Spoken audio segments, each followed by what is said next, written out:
Hi, I'm John Gotobed. I'm here at the Eurogamer Expo 2013, and we're looking at Volume with Mike Bithell. Hello. And we're going to talk a little bit about the game and what he's showing off this weekend, and fall over occasionally, apparently. We have created a trap across. It is a slight trap. I like this. It's cool. That's usually what the third person does, but he's sat with the bags, so. He's chilling. He's relaxed. Honestly, I don't blame you. I sit down at each other as well. So tell us a bit about Volume. Yes. So it's a stealth game. Obviously, it's basically the game I started designing when I was about 14. You know, playing Metal Gear Solid, loving it, but And doing you that. thought, I could do that. I could do that, and I could do that better because I was an arrogant child. But yeah, that thing that all kids do, where they're like, "Oh, it'd be so cool if you could do this, or if you could do that," and blah blah blah. And I just started ticking this over in my head, and slowly but surely built it up over time until it became this massive idea. And then when Thomas did well, I made Thomas because it was quite a straightforward game. It was something I could actually program because it was my first game I coded. And when I was done with that, I thought, well, I can do something a bit more advanced. Maybe it's time to make that game I've always wanted to make, and this is it. So go from the first successful game to the game your dream game. That's a pretty big jump. It is a jump. Fortunately, my dream was manageable and achievable. If my dream had been an MMO, I would have waited a little possibly longer. Not the second game. Third, fourth game, maybe. Yeah. So, tell us a bit about Thomas Was Alone, because we've not actually had a chance to interview you about that one. So. Well, it was rectangles, and the rectangles had feelings, and they could jump, and hilarity ensued. It was a weird little game. It was a hobby game done in my kind of evenings and weekends. Right. And then I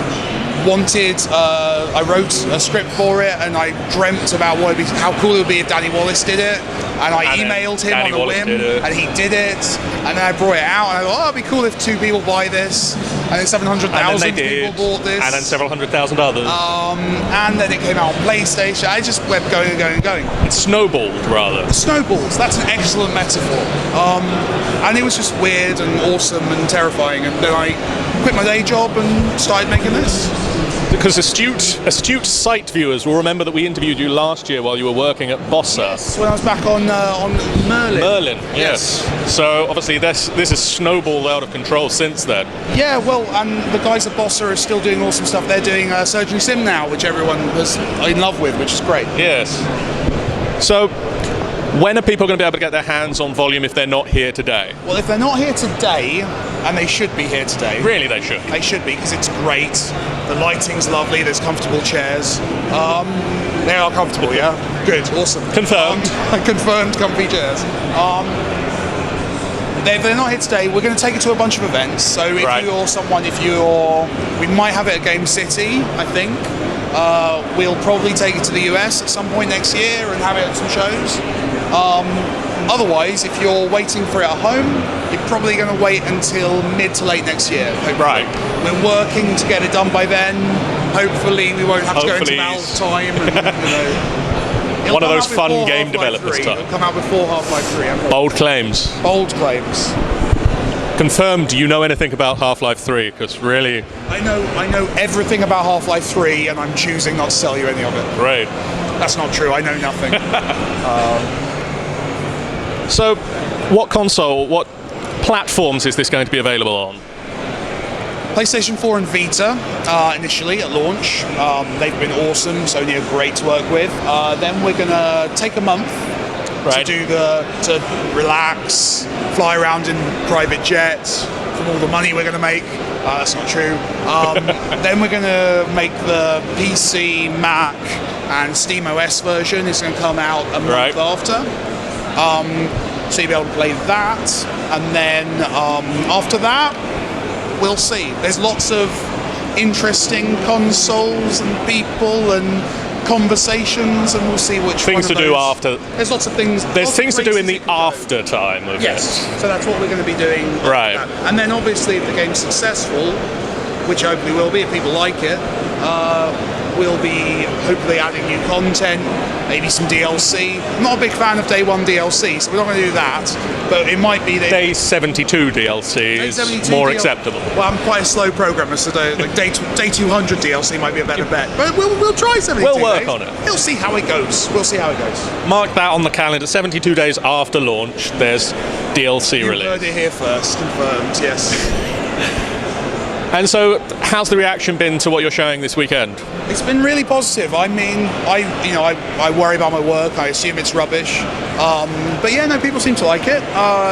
People are excited. People are giggling. I think it's hitting a nice level of it's frustrating in a good way. I think people are liking being The beaten challenge. up. Yeah, because Thomas Was Alone, I made something very easy intentionally, and it's quite fun to try the other angle and do something actually really challenging. Right. And people seem to be having fun with that and playing it for ages and ages at a time, and yeah, it's good. So if people like Thomas Was Alone, is this going to be a good game for them to jump into next, or? It's an excellent game for them to jump into next. No, I hope so. It's we're going to do some stuff with difficulty to allow people of different levels to play and have fun with it. So we'll work it out. And similar sort of humour might creep across. Yeah, I mean, I'm not talking about story just yet. We're doing an event in 3 weeks' time. Right.